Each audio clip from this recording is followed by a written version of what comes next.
gonna be tired of us. We can only drink Prosecco and limoncello for so long.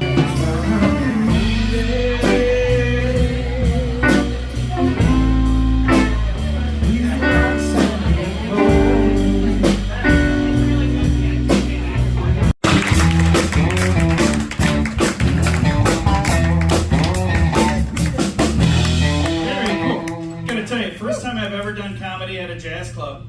I'll also admit, first time I've ever been to a jazz club. So, not a sophisticated guy, you can probably tell by looking at me. And Jesse and I are from the same hometown, and we're wearing the same shoes tonight. Jesse, check it out. And Dan Bublitz will be up here later, also from that town. I actually got up and checked. He's not wearing the right shoes. It's okay.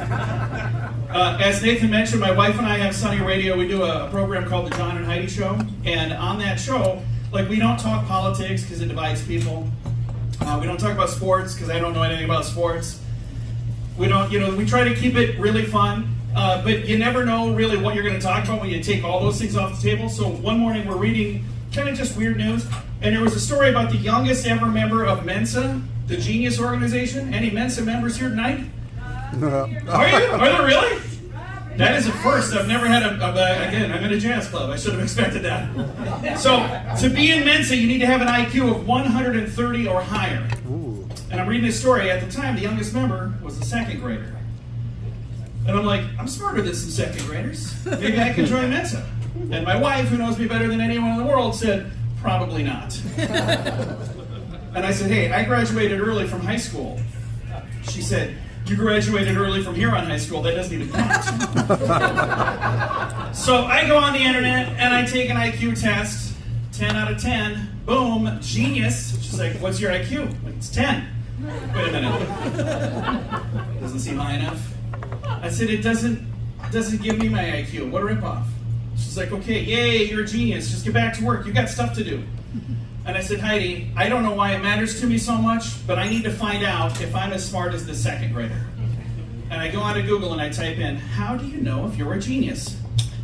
Google says, did you mean genius? I spelled it wrong. My wife points to the screen, she goes, that's how you know, right there. That's how you know. And like I said, I grew up in Huron, and I failed Spanish class on my very first day. There's probably some of you in here wondering how you do that, because usually you fail like at the end. I did it the first day. I cut out, a whole lot of steps. When I was a kid, we didn't have ADD. That hadn't been invented yet. I had ADD in high school, but it was an A in art class, a D in science, a D in math, like a whole different scale. But I also had ADD. I just hadn't been diagnosed. I was known as a naughty kid. You remember? So I got to sit in the front of every single class. And in Spanish class, I was in the front seat, right up front, and the teacher said, John, you get to pick your name first. I don't know if you guys remember the 1990s. It was a glorious time. There was a young lady in my class who wore Pepe jeans, and I thought she was kind of cute. So I'm thinking, I'm going to impress her right now. So I said, I want the name Pepe. And my teacher writes on the board my last name first. Small, comma, Pepe.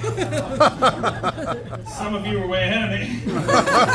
I'm looking at this going, man, I hope nobody else notices what I just noticed. And the girl I liked said, you picked the name Small Pee-Pee? Why would you do that?